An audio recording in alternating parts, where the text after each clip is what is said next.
Bonjour à toutes et à tous et bienvenue dans ce live du mardi de notre groupe. Alors aujourd'hui, nous allons parler d'un sujet qui est essentiel pour avancer dans votre projet de cœur. Comment passer du contrôle mental à la confiance intuitive? Alors vous allez voir, je vais vous partager des éléments qui vont vous aider à transformer votre manière d'aborder vos décisions et vos projets.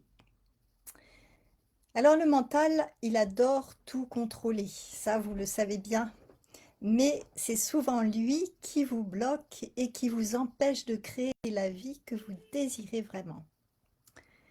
Alors comme tous les mardis, je vous partage un maximum de conseils pour vous aider à vous valoriser, à vous connecter à vos ressources et à avancer dans la réalisation de votre projet de cœur si vous en avez un. Alors avant de démarrer ce live, je vais me présenter rapidement pour les personnes qui ne me connaissent pas encore.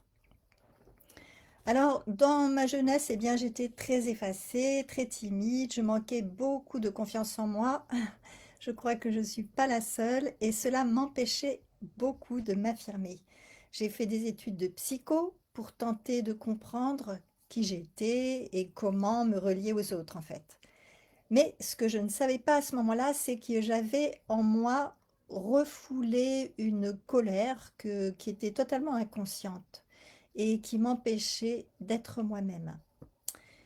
Autour de 40 ans, j'ai subi une violente agression physique qui est suivie aussi par des agressions verbales quotidiennes pendant 9 mois par mon compagnon.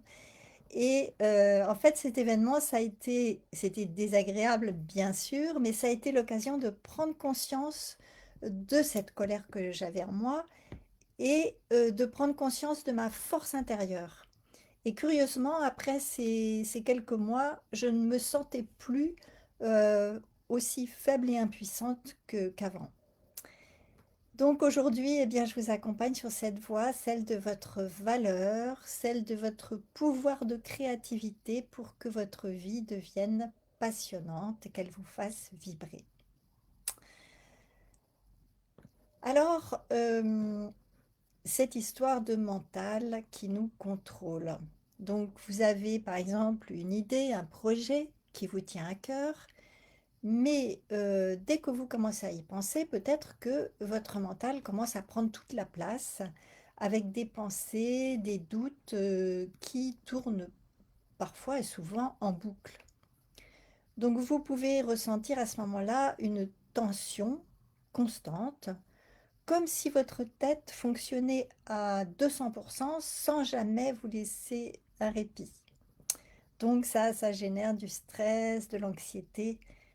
Et souvent même, ça amène du doute sur vos propres capacités. Vous pouvez avoir la sensation que tout dépend de votre effort, de votre contrôle et de vos raisonnements. Mais en réalité, c'est un fonctionnement qui bloque le processus naturel de la vie. Et ce processus, eh bien, c'est un flux intérieur qui vous inspire et qui vous guide. Et c'est ce qu'on appelle couramment l'intuition. Bon, il y a beaucoup de formes d'intuition, hein, mais je parle de l'intuition en général. L'intuition n'a rien à voir avec la peur ni l'analyse permanente, hein, bien sûr, parce que elle se manifeste dans le calme, dans la présence à soi et dans l'ouverture à quelque chose de plus vaste que le mental. Et pourtant, vous avez certainement senti cette petite voix intérieure, l'intuition, comme une évidence, mais vous n'avez peut-être pas osé l'écouter. Pourquoi? Eh bien, simplement parce que le mental vient vous dire ce n'est pas sérieux, et quelque part, le message intuitif, il peut être déstabilisant, insécurisant. Mais le résultat, eh bien, c'est que vous doutez, vous hésitez, repoussez vos projets et vous vous sentez encore plus dans cette sorte d'impuissance. Alors, le problème, c'est que plus vous laissez le contrôle mental décider de tout, plus vous vous éloignez de votre puissance créatrice. Et plus votre projet de cœur semble s'éloigner aussi. Donc, si vous continuez à rester uniquement dans le contrôle mental, bon, comme c'est le cas pour, je ne veux pas dire nous tous, mais presque, on est élevé là-dedans. Eh bien, si nous restons dans ce contrôle mental, eh bien, on va perdre de l'énergie, du temps, on va rester bloqué dans l'analyse, dans les comparaisons, sans pouvoir passer à l'action parfois. Et puis, on va s'épuiser émotionnellement aussi. À force de tout maîtriser, ça met une pression et ça nourrit du stress. Et puis, on risque de manquer des opportunités aussi. Quand on n'écoute pas son intuition, eh bien, on passe à côté de rencontres, de synchronicité. Et puis, on n'a plus cet élan qui fait avancer. Mais heureusement, nous avons la possibilité de développer cette intuition, de l'écouter. Euh, si à ce moment-là, vous allez prendre des décisions qui vont être plus fluides, vous n'allez plus passer des semaines à tourner en rond et vous allez trouver beaucoup plus directement la bonne direction. Vous allez retrouver de l'énergie, de la confiance. En lâchant la tension mentale, vous libérez votre créativité et vous sentez qu'il y a un élan intérieur qui vous soutient. Et puis, vous allez aligner vos projets avec qui vous êtes vraiment. Et ça, c'est un bonheur. Votre intuition vous connecte à ce qui fait sens pour vous, à ce qui vous correspond profondément. Et vos projets, eh bien, ils deviennent beaucoup plus justes, plus porteurs. Alors maintenant, on va voir 3 clés pour passer du contrôle mental à la confiance intuitive. Alors, la première clé, eh bien, on en parle presque à chaque fois, c'est le retour au corps. Pourquoi? Alors, ça peut être par la respiration et surtout par le relâchement des tensions. Ça, c'est l'une des premières étapes pour passer du contrôle mental à la confiance intuitive. C'est vraiment de revenir au corps. Euh, le mental, il s'emballe, il tourne en boucle, il fabrique des scénarios, mais lui, le corps, ne ment jamais. Le corps, c'est une porte d'accès au moment présent, à ce qui est ici et maintenant. Et quand vous respirez consciemment et quand vous relâchez les tensions, eh bien, vous donnez un signal à votre système qui est je peux lâcher, je peux sortir de l'hyper-contrôle. Et ce retour au corps, eh bien, ce n'est pas un luxe, c'est une nécessité. Donc, beaucoup de personnes en quête de sens cherchent des solutions uniquement par la pensée. Elles lisent, elles analysent, elles cherchent la méthode parfaite. Et c'est ce que j'ai fait beaucoup d'ailleurs.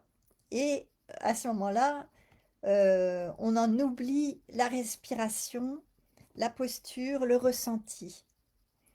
Et l'intuition, elle ne peut pas se manifester dans un esprit qui est encombré. Elle a besoin d'espace. Et c'est cet espace, et c'est le corps qui vous offre cet espace. Alors certaines de mes clientes ont vécu ce déblocage simplement en prenant conscience de leur respiration.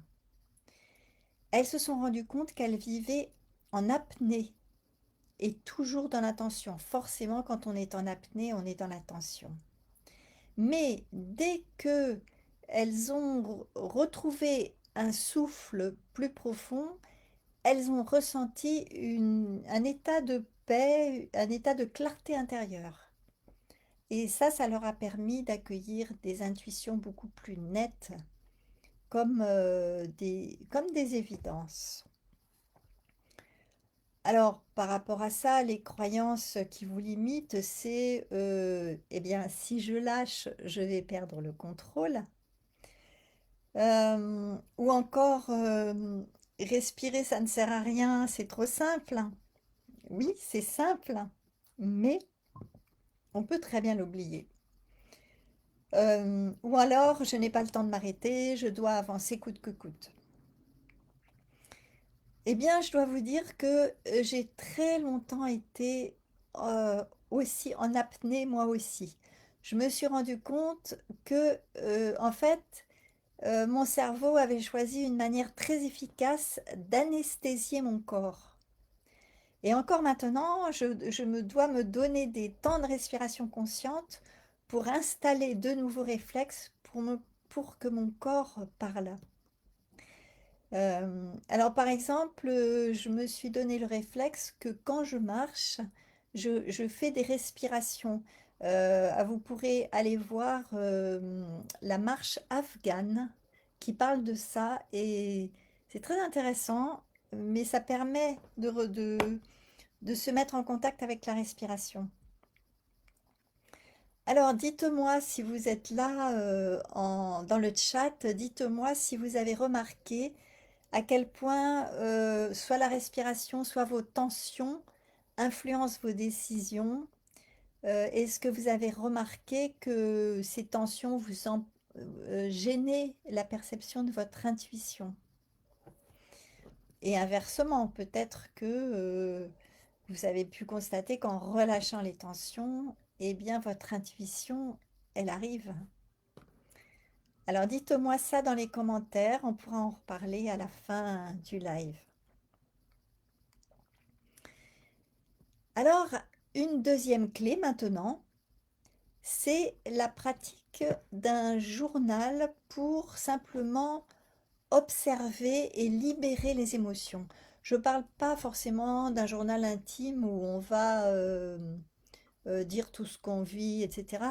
Mais ça peut être une pratique très précieuse pour libérer les émotions.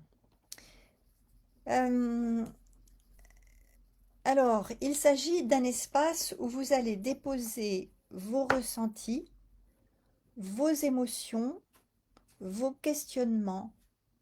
Alors, pourquoi est-ce que c'est si important? Eh bien, parce que le mental a tendance à tout accumuler, à tourner en boucle sur des pensées répétitives. Et en écrivant, vous créez évidemment une distance.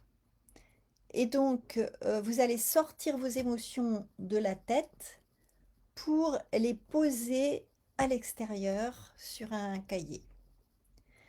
Donc cet exercice, il a un double bénéfice. D'un côté, il vous permet de vous observer sans jugement, comme si vous deveniez un témoin de vous-même. Et de l'autre, il libère un espace intérieur pour que l'intuition puisse se manifester. Quand le mental n'est plus saturé, eh bien, il laisse de la place à autre chose, cette voix subtile qui vous guide. Plusieurs personnes que j'accompagne ont été surprises de constater qu'en écrivant régulièrement, leurs idées devenaient plus claires. Certaines ont même découvert des envies profondes ou des solutions créatives qui étaient déjà là, mais qu'elles n'osaient pas entendre. Alors ce journal, ça devient un miroir. Il reflète vos blocages, mais aussi vos ressources. Alors bien sûr, on trouve toujours des croyances limitantes. Alors ça peut être par exemple, écrire, c'est une perte de temps, je préfère réfléchir dans ma tête, ou bien je ne sais pas quoi écrire, donc c'est pas pour moi. Ou encore, mes émotions ne servent à rien, mieux vaut les ignorer. Alors, je vous préviens, il vaut mieux pas ignorer vos émotions. Parce que quand vos émotions s'accumulent à l'intérieur, eh bien, elles finissent par créer des douleurs ou des dysfonctionnements physiques. les émotions, c'est de l'eau, ça a une grande force. Alors, je peux vous dire que j'ai expérimenté, hein, que le fait d'écrire à la main avec un crayon, ça m'apaise énormément. C'est comme si je déposais des éléments qui n'ont plus besoin d'occuper ma tête. C'est une façon de, comme si je rangeais mes pensées et puis j'ouvre une porte pour que quelque chose d'autre se passe. Alors dites-moi dans le chat, est-ce que vous avez déjà essayé d'écrire? Qu'est-ce que ça a donné pour vous? Euh, ou bien est-ce que vous avez des idées là-dessus sur le fait d'écrire et de libérer vos émotions? Est-ce que vous avez essayé de libérer vos émotions par écrit ou pas?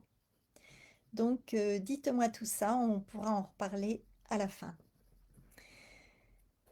Alors maintenant, on en vient à la troisième clé.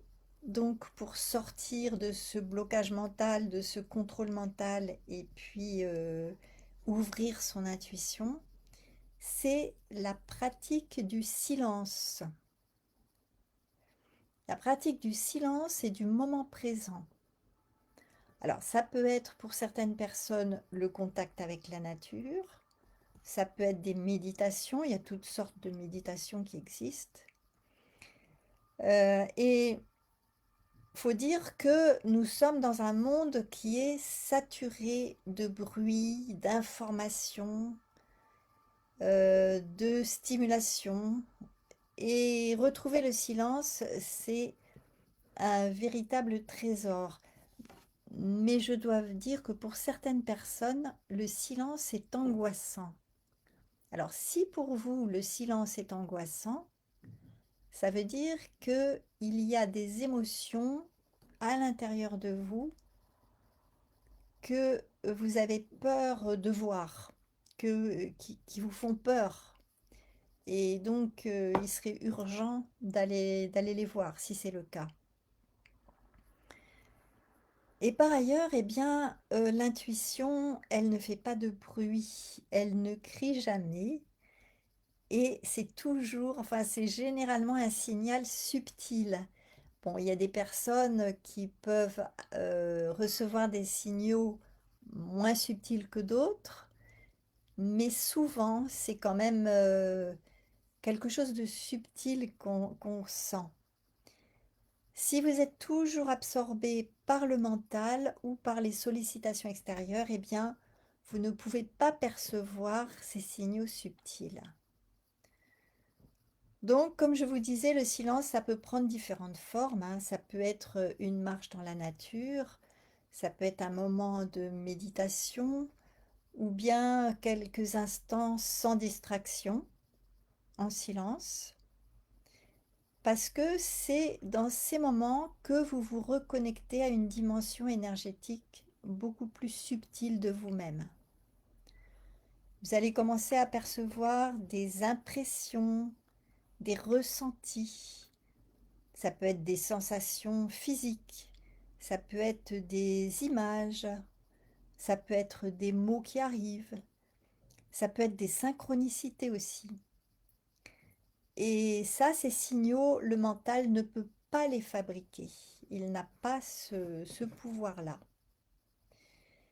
Alors, de nombreuses personnes que j'ai accompagnées ont vécu de vraies prises de conscience dans le silence, des intuitions claires sur leurs projets.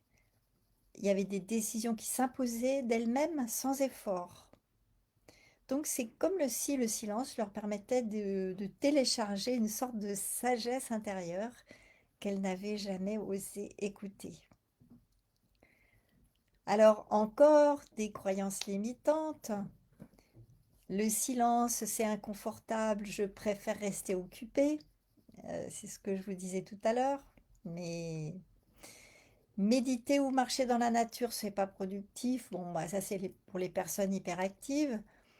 Je peux pas rester sans rien faire, je perds mon temps. Et ça, c'est aussi une croyance qui est fausse. Alors pour ma part, eh bien, je m'oblige tous les jours à des moments de silence. Quelquefois, je suis obligée de m'obliger parce que j'ai tendance à écouter beaucoup de conférences, des interviews, des vidéos, des choses où j'apprends, j'aime apprendre. Mais j'ai quand même compris qu'il y a un équilibre à trouver entre ce que j'apprends et puis le silence que je me donne pour pouvoir vraiment être à l'intérieur de moi. Alors dites-moi dans le chat, est-ce que vous avez déjà ressenti une différence après un moment de silence ou de contact avec la nature? Qu'est-ce que ça vous a apporté?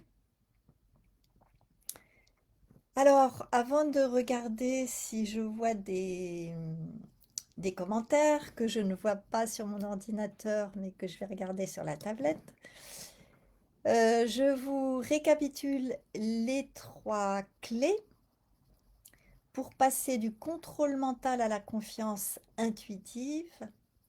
La première, c'est le retour au corps pour retrouver l'ancrage, l'alignement, la respiration, la libération des tensions. La pratique du journal pour clarifier les pensées, libérer les émotions. Et la pratique du silence, très important, pour capter vos ressentis, vos intuitions profondes. Alors, j'espère que vous m'avez mis que vous m'avez mis... euh, alors, il va falloir que je trouve vos commentaires.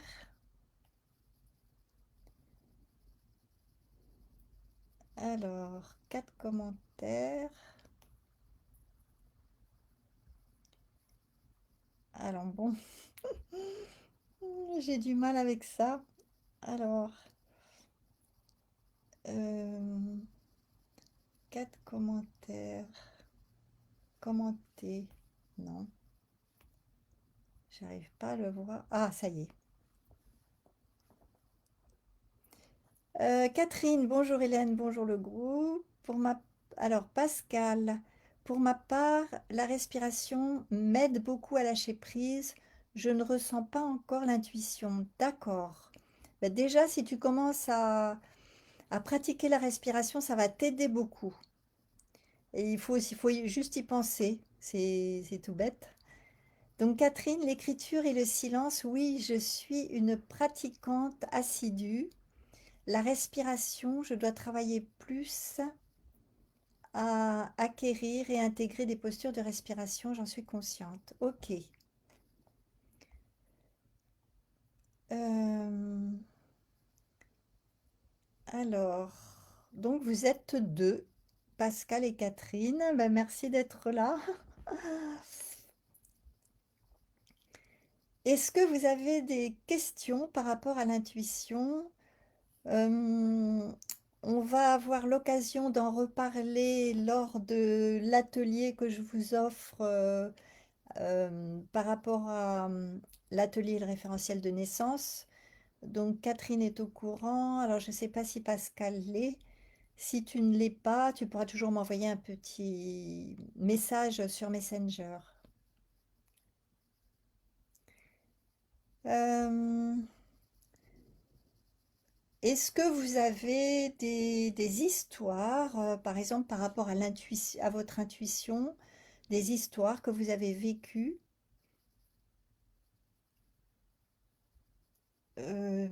qui peuvent être j'ai écouté mon intuition, ça a été super, ou bien j'ai pas pu écouter mon intuition, ça a été catastrophique, ou des trucs comme ça.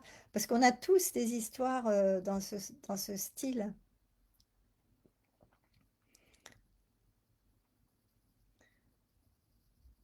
Alors, moi récemment, j'ai eu j'ai remarqué des petites intuitions c'était j'avais fait des commandes sur internet et puis au bout de 10 jours, tout d'un coup, j'y repense. Je me dis: «Tiens, j'ai pas reçu, telle commande» et puis, j'allais voir la boîte aux lettres et les commandes arrivaient. Ça m'est arrivé 2 fois. Enfin, Bon, c'est des petites intuitions, mais ça fait partie. Alors Pascal dit, merci Hélène, je vais écrire pour voir mes pensées. Ok. Euh, oui, tu vois, si tu commences à respirer et en écrivant, tu crées une distance entre tes pensées et toi et ça te dégage, ça vide un petit peu ton mental.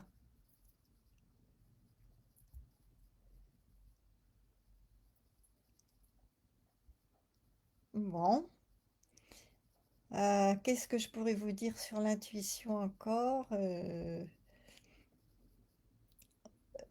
Nous verrons, enfin dans l'atelier qui est prévu, c'est jeudi soir, on évoquera les différentes formes que prend l'intuition. Parce que chez certaines personnes, c'est par les sensations physiques. Moi, je sais que c'est une pensée qui m'arrive très souvent. Après, je dois développer moi aussi mes sensations corporelles. Euh, Dites-moi si ce live vous a appris quelque chose ou oui, si ça vous a appris quelque chose, si c'est clair pour vous et si ça vous encourage à développer, écouter votre intuition. Euh, alors Catherine, plus je fais confiance à mon intuition, plus elle se manifeste. J'en suis toujours surprise, mais désormais, je, je doute beaucoup moins. Ah, c'est génial. Super, Catherine. C'est super. Et tu as remarqué qu'elle se manifeste de quelle manière?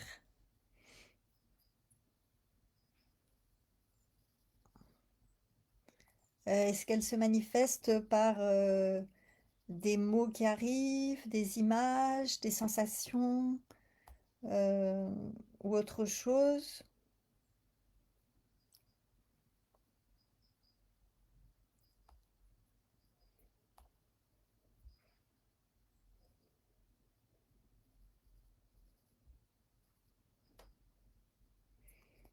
Bon, ben, réfléchissez-y et puis je vais terminer et avant de fermer, je regarderai les commentaires. Alors, donc, alors comme tu dis, les choses arrivent, mais aussi des rêves, des situations. D'accord. Oui, les rêves, ça peut aussi vous aider à vous connecter aux intuitions.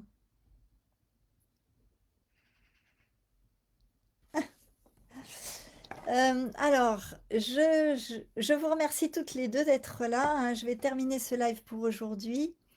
Donc, si vous sentez que le mental vous bloque, que vous doutez sans cesse et que cela vous empêche de réaliser votre projet de cœur, que vous souhaitez qu'on travaille ensemble hein, pour avancer dans votre projet, eh bien, c'est simple. Vous pouvez simplement écrire intéressé dans les commentaires. Donc, pour les personnes qui regardent en replay, bien sûr. Et puis, ou encore m'envoyer un petit message par Messenger. À ce moment-là, nous planifions ensemble un appel gratuit hein, de 30 minutes et de manière à ce que je comprenne bien votre situation, vos besoins et je verrai si je peux vous aider ou non à avancer. Si je peux vous aider, eh bien je vous présenterai mon accompagnement. Donc merci à toutes les deux d'être là. Merci à toutes les personnes qui regardent en replay aussi. Et Catherine dit le tarot me parle beaucoup plus. Bon, elle a appris le tarot et effectivement, ça peut être un support pour nous aider à faire venir l'intuition, à laisser venir l'intuition plutôt. Donc, merci à vous tous et puis je vous dis à mardi prochain pour un autre live et, et pour un autre thème. Et je vous dis à très bientôt, à très vite.